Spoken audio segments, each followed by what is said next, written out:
नाते नबी वञे उमिरि मुंहिंजी गुज़री सभई भला राग जी बढ़ायो सल्लल्लाहु अलैहि क्या बात है सल्लम अलैहि घणो कुछ असांजा साईं तव्हांखे ॿुधाया मुंहिंजी दिलि चवे थी तव्हांखे मदीने जी पगड़ियूं घुमाया ऐं आशिक़ फरमायो आण मौला उहा घड़ी आण मदीने हलण जी पाण ईद महोत आउं बि त अग भरी थिया मता चवे में खान बलोच कमीणीअ मां को न थियो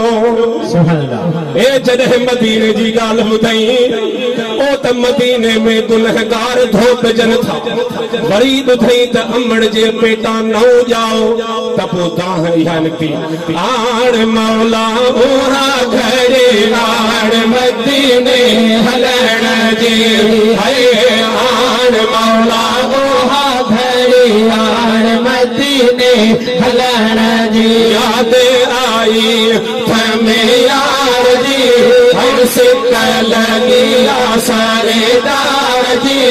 आण मौला उहा घड़ी आण मदीने हलण जी है आण मौला उहा घड़ी आण मदीने हलण जी मदीना पाक पाक सदन जी खाकिया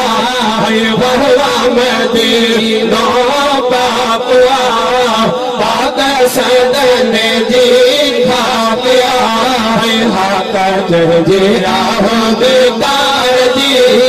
याद आए सरदार जी आण मौला उहा घड़ी आण मदीने हलण जी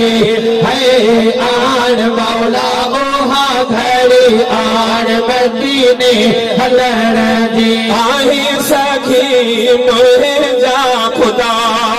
अर्ज़ ॿुधी करे कादा है आई सखी मोरे जा खुदा अर्ज़ ॿुधी करे कादा साईं पासे तो भल जी पार जी है याद आई सरदार जी आण मौला उहा घड़ी आण मदीने हलण जी है आण मौला उहा घड़ी आण मदीने हलण जी मदियों मेरे मेट तो हिकिड़ो फेरो दे गेट तो भाई मदियों मेरे मेट तो हिकिड़ो फेरो दे गेट तो साईं खबर थई जा खतादार जी है याद आई सरदार जी आण मौला उहा घड़ी आण मदीने हलण जी है